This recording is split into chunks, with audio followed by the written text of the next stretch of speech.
Hey y'all, it's your boy Blade Boss EDC. It is Thursday, the 21st of November. I did a video earlier this morning, and I decided to do another one because it was a bad video. I'm not gonna do the same knife, but I do have something a little bit different for this one, and it's a maker I haven't really mentioned yet on this channel. I have a couple, maybe 3 of his knives. I think I have 3 of his knives, and the one I'm about to show you is awesome.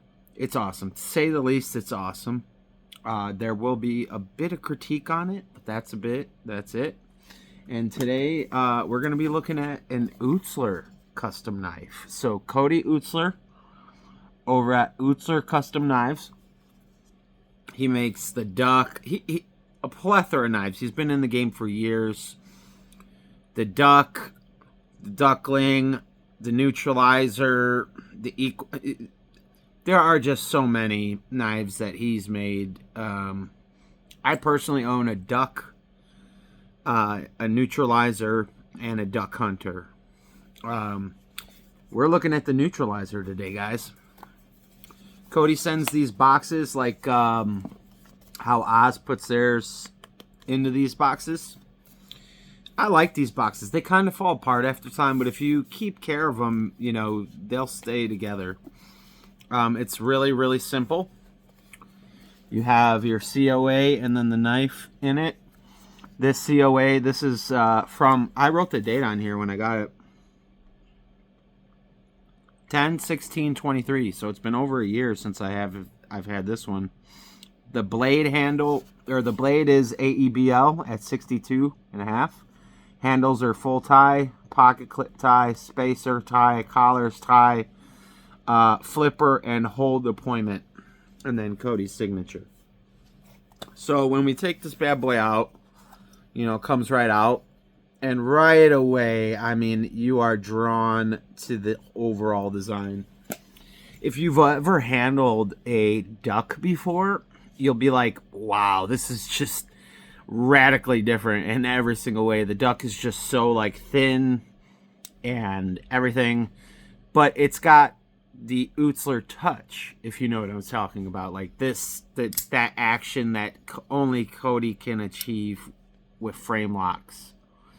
And Cody even sets himself up to be judged because he puts little, look at that.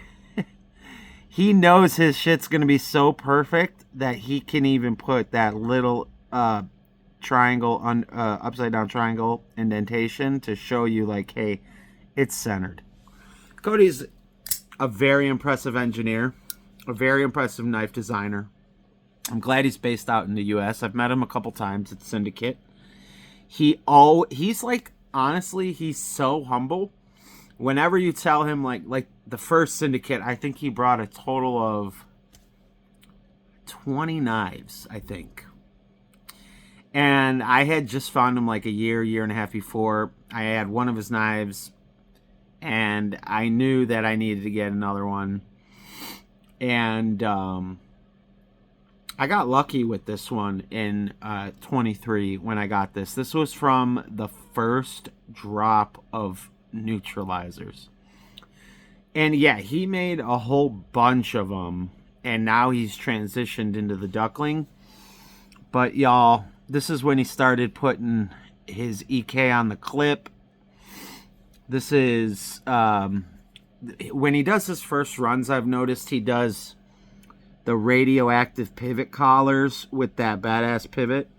So we have a full stonewash body with that sweet diamond texturing. So good. Look, let me see if I can get a really nice close-up on there. It's just so good, that diamond texturing. We have the radioactive pivot collars right there. You have a very small flipper tab for flipper deployment. And that's really my only contention here is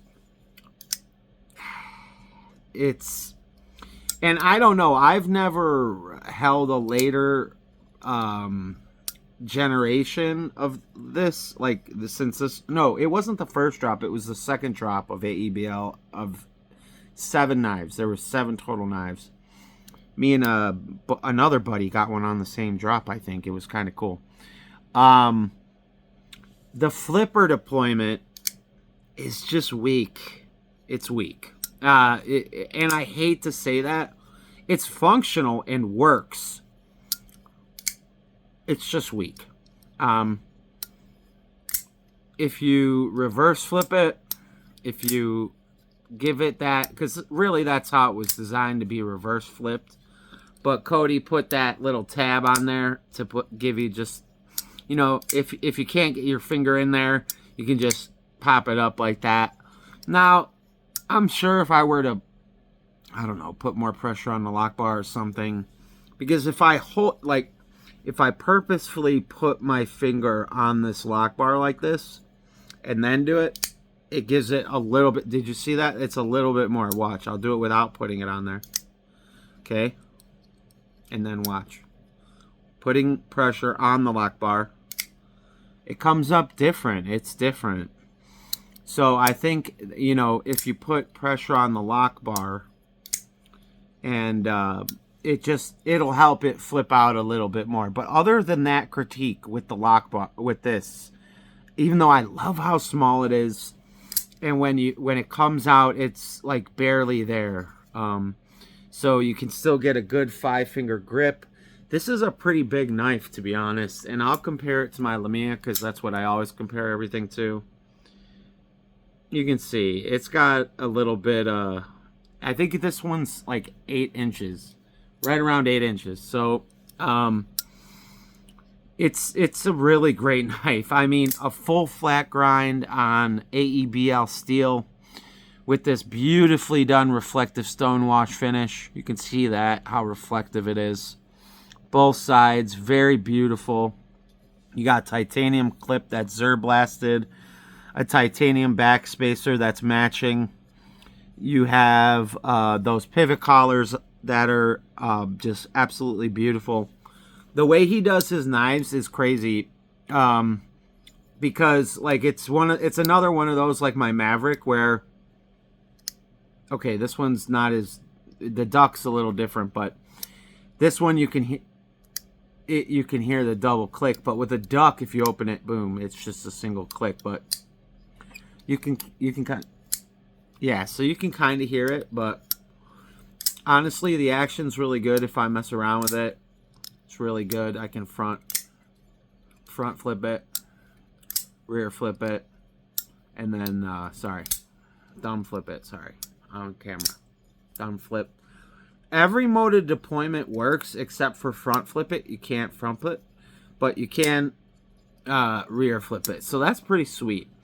In my opinion, this knife is absolutely really well executed. The overall design, the profile, the Warney blade. Everybody's going into Warney right now. Carver's doing a Warney. Hypercut doing a Warney. Garcia Bladeworks just made the Merlin. He's doing a Warney. Everybody loves that universal blade shape. When you go to put and make a cut, you want it to just be that easy. You know, that's why I like drop points. That's why I like bellies like this, where it's just a straight belly. It's got a bit of a curve to it, and you can see that. Very slight. But I think that's really for, like, you know, if I have to resharpen. This knife is uber sharp. Cody does an amazing job, honestly, on his knives. You have some hardware here. You have a lanyard loop here. And it's funny, because if you look at his knives side by side, you can see a lot of similarities. Like, this backspacer is exactly the same as the duck, just expanded and widened a little bit, so it's kind of funny. Not exactly the same, but you can tell that he took inspiration from that backspacer. But yeah, love it, man. It's so good in hand. Feels really good. 4-finger grip. You have no absolute problems. I have a nice size hand. No problems. Really good all-around design. All-around beautiful execution. And for the price that it was when I got it, which we don't talk price on this channel, but when I got it when you get things for table, and I don't buy off the secondary, so I always get things off for table. Totally worth it to have it in your collection. So, you know, and on this one, guys, I'm going to give this one a 9. Only because of this damn, see, it'll even fail on you if you don't do it well enough. So, the one thing he could have done was figured that out. Now, he has made them with flipper deletes and all that. So, that rear, that cutout for your finger is just perfect, too. It's like, man, and it's got this ting, too. I can't always make it do it, but it's got this beautiful ting sometimes, whenever it closes. But anyway, you guys, 9 out of 10. Cody Eutsler, the Cody Eutsler Custom Knives Neutralizer. I really love this one. On the Blade Boss scale, like I said, a 9. Maybe not. You know what? Fuck it. 9.5. This really doesn't bother me all that much. The fact that I have another way to deploy it just gives me, even if it's not perfectly tuned, it's still workable. So, you guys, the Neutralizer by Cody Eutsler and Eutsler Custom Knives. It's your boy Blade Boss. I'm signing off, and don't forget, put a knife in your pocket, y'all. Have a great night.